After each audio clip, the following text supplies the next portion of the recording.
Friends, आपका बहुत बहुत स्वागत है अनदर वीडियो में। ये वीडियो काफ़ी इम्पोर्टेंट वीडियो रहेगा आप लोगों के लिए, क्योंकि ये शीत युद्ध के अर्थ, कारण एवं प्रभाव, इससे रिलेटेड जितने भी क्वेश्चन होंगे आपके वो जो है क्लियर हो जाएंगे। सारा डाउट जो है आपका इस वीडियो के अंदर क्लियर हो जाएगा। और अब से जो है आपको लगातार जो है वीडियो मिलेगा। मैं जो है बीच में वीडियो डालना बंद कर दी थी, लेकिन मैं अब जो है रेगुलर वीडियो डाला करूँगी, तो आप लोगों को ना कोई टॉपिक जो है अब ज़रूर देखने को मिल जाएगा। तो चलिए हम आगे बढ़ते हैं और देखते हैं कि क्या है इम्पोर्टेंट इस वीडियो में शीत युद्ध से रिलेटेड। शीत युद्ध की अवधारणा का जन्म जो है द्वितीय विश्व युद्ध की समाप्ति के बाद 1945 में हुआ था। शीत युद्ध का प्रयोग सर्वप्रथम 16 अप्रैल 1947 को बर्नार्ड एम बरूच ने दक्षिण कैरोलिन राज्य यूएसए विधानमंडल में भाषण देते हुए किया था। तो सबसे सर्वप्रथम प्रयोग जो है इसका 16 अप्रैल 1947 को हुआ था। ये डेट जो है आप लोगों को याद रखना है, काफ़ी इम्पोर्टेंट डेट है ये। संबंधों की एक सच्चाई है जो संयुक्त राज्य अमेरिका तथा सोवियत संबंधों के पारस्परिक संबंधों को उजागर करती है। द्वितीय विश्व युद्ध के बाद के काल में संयुक्त राज्य अमेरिका और सोवियत रूस के बीच उत्पन्न तनाव की स्थिति को शीत युद्ध के नाम से जाना जाता है। शीत युद्ध का अर्थ, सबसे इम्पोर्टेंट, शीत युद्ध अस्त्र शस्त्र का युद्ध न होकर धमकियों तक ही सीमित युद्ध है। इस युद्ध में कोई वास्तविक युद्ध नहीं लड़ा गया। इस युद्ध में दोनों महाशक्तियों अपने में वैचारिक मतभेद के प्रमुख रहे। तो आप देख सकते हैं कि शीत युद्ध जो है वो अस्त्र शस्त्र का युद्ध न होकर केवल धमकियों तक ही सीमित था।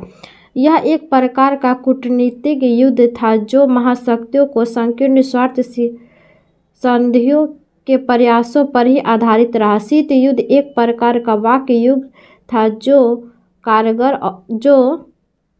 कारगर के गोलों, पत्रों, पत्रिकाओं, रेडियो तथा प्रचारों साधनों तक ही लड़ा गया। इस युद्ध में ना तो कोई गोली चली और ना ही कोई घायल हुआ। तो एक जो है काफ़ी इम्पोर्टेंट रहेगा आप लोगों के लिए। ऐसे जो युद्ध होता है उसमें गोली चलता है, घायल भी होते हैं, लेकिन शीत युद्ध में जो है ऐसा कुछ भी नहीं हुआ था। शीत युद्ध के कारण, शीत युद्ध के जो है प्रमुख कारण है। पहला कारण है सोवियत संघ और अमेरिका के वैचारिक मतभेद। दूसरा, सोवियत संघ का शक्तिशाली राष्ट्र के रूप में उदय। तीसरा, द्वितीय मोर्चे संबंधी विवाद। चौथा, तुष्टीकरण की नीति। पांचवा, परस्पर विरोधी प्रचार।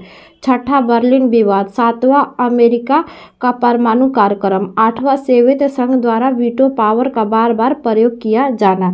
तो ये जो थे काफ़ी इम्पोर्टेंट कारण है। अगर आप एग्जाम में ऐसे पॉइंट बाय पॉइंट अगर लिखते हैं आप, तो आपको जो है अच्छा मार्क्स मिल जाएगा।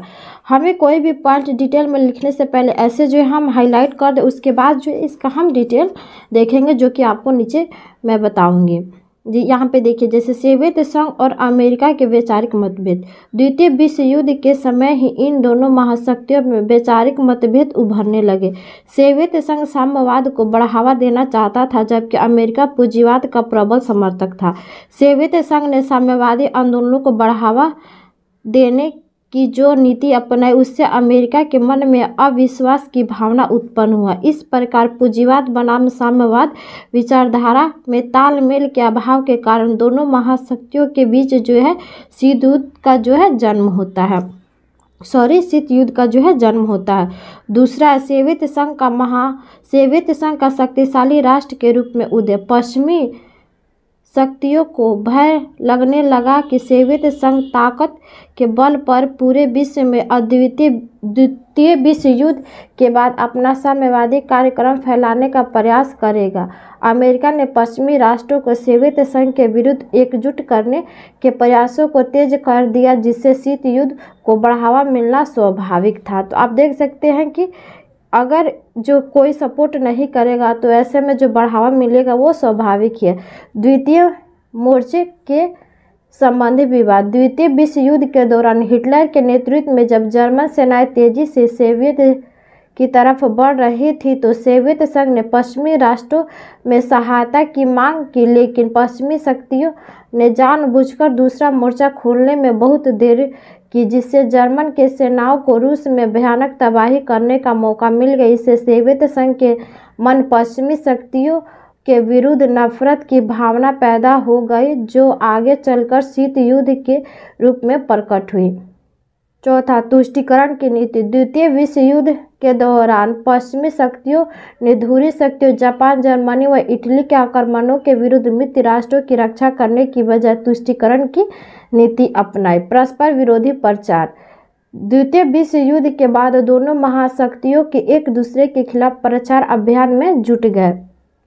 छठा, बर्लिन विवाद। द्वितीय विश्व युद्ध के दौरान ही सोवियत संघ का पूर्वी बर्लिन पर तथा अमेरिका तथा ब्रिटेन की पश्चिमी बर्लिन पर अधिकार हो गया।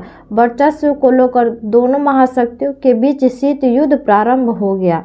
सातवां, अमेरिका का परमाणु कार्यक्रम। द्वितीय विश्व युद्ध के दौरान अमेरिका ने गुप्त तरीके से अपना परमाणु कार्यक्रम विकसित किया और सोवियत संघ की सहमति के बिना ही उसने जापान के 2 शहरों पर परमाणु बम गिरा दिए। सोवियत संघ अमेरिका के परमाणु कार्यक्रम पर एकाधिकार को सहन नहीं कर सकता था।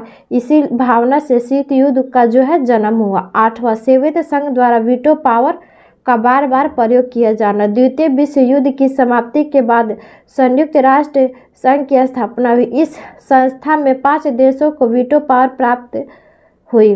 सोवियत संघ ने बार बार अपनी इस शक्ति का प्रयोग करके पश्चिमी राष्ट्रों के प्रत्येक सुझाव को मानने से इनकार कर दिया। तो यही था जिससे शीत युद्ध होता है, शीत युद्ध का जन्म होता है। इन्हीं कारणों से शीत युद्ध के प्रभाव। विश्व 2 गुटों में विभाजित हो गया। सैनिक संधियों व सैनिक गठबंधन का बाहुल्य, संयुक्त राष्ट्र संघ का शक्तिहीन होना, आणविक युद्ध की संभावना का भय, मानवीय कल्याण की अपेक्षा। विश्व 2 गुटों में विभाजित हुआ, उसका ऐसे डिटेल में बताया गया है। तो ये वीडियो काफ़ी लंबा हो जाएगा, इसीलिए मैं आप लोगों को ऐसे बता दे रही हूँ कि आप ऐसे पॉइंट बाय पॉइंट हाईलाइट करके लिखिएगा। आपके पास ऐसे तो मैं हाइलाइटर यूज की, अगर आप नीचे जो पॉइंट लिख कर पेन अगर थोड़ा 2-3 बार चला दीजिएगा तो हाईलाइट हो जाता है। ऐसे अगर आप एग्जाम में लिखेंगे तो आपका मार्क्स काफ़ी अच्छा आएगा।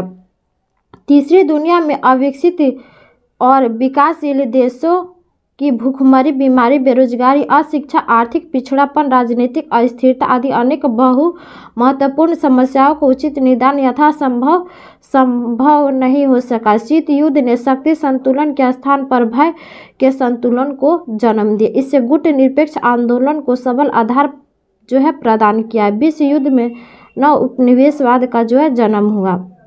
इसका निष्कर्ष यह निकलता है कि अंतर्राष्ट्रीय राजनीति में प्रचार तथा कूटनीति के महत्व को समझा जाने लगा। शीत युद्ध का सकारात्मक पहलू यह हुई कि विज्ञान तथा तकनीकी के क्षेत्र में तेजी से विकास हुआ, यथार्थवाद राजनीति आविर्भाव हुआ, नवोदित राष्ट्रों का महत्व बढ़ा। अतः शीत युद्ध का काल शांति युग कहलाता है। तो ये वीडियो है आप लोगों के लिए काफ़ी इम्पोर्टेंट वीडियो रहेगा। अगर आपको अच्छा लगता है तो ज़्यादा से ज़्यादा लाइक करें, शेयर करें, सब्सक्राइब करें। तो मैं यहीं पे वीडियो को एंड करती हूँ। मिलती हूँ आपसे नेक्स्ट वीडियो में। Bye bye.